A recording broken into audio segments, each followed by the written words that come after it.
babies were kidnapped from this hospital, but 36 years a reunion reveals a groundbreaking scandal. In 1986, a poor mother lost her children at the hospital, and even the police couldn't trace them. 36 years had passed, but the mother had not lost hope and kept searching for her beloved. Then one day, a piece of news caught someone's attention, which threw light on the malicious policy.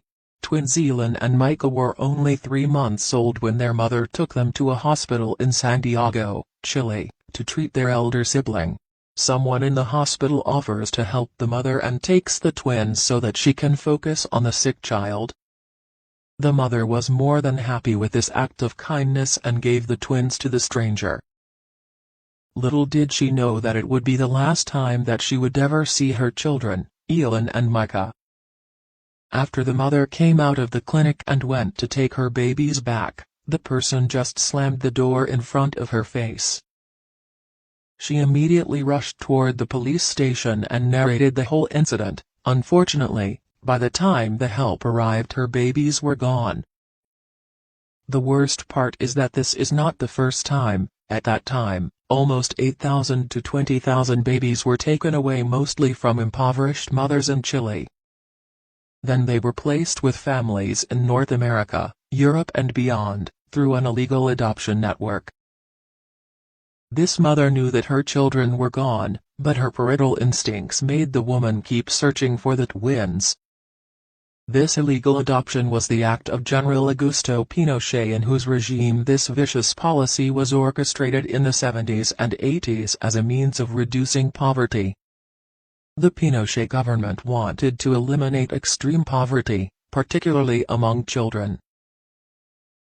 Reportedly, the strategy was to take children out of the country, and social workers, nuns, doctors, lawyers and international adoption agencies were all involved in a slick operation, which sent babies to developed countries, including Holland, the United States, Sweden and Germany. Social workers would tell mothers they were too poor to keep the child, or that they had too many other children already to cope with another. Vulnerable mothers, mainly single mothers, were specifically targeted. Some women were forced to sign paperwork they did not understand, and others were even told their children had passed away.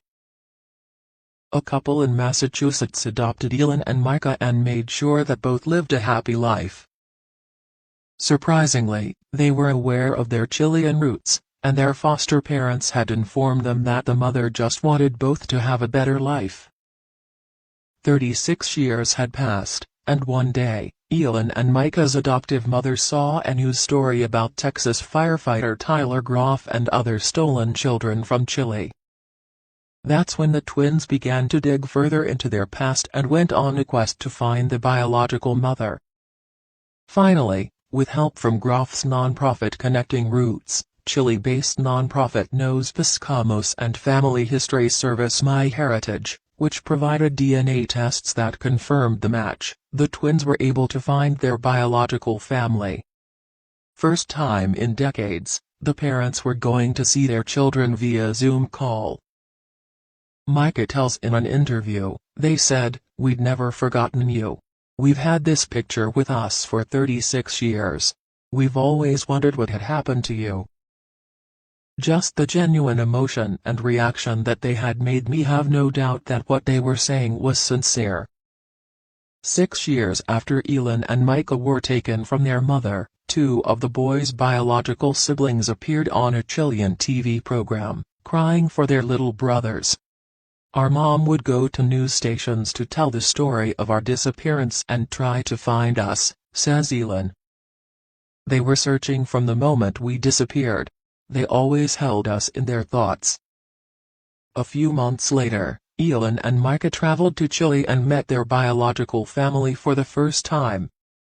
Language became a barrier. The twins spoke English, while the biological family was fluent in Spanish.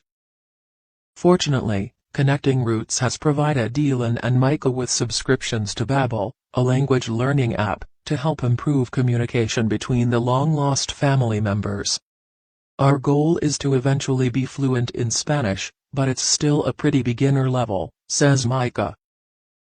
And what we understand is there's a lot of specifics to the language in Chile.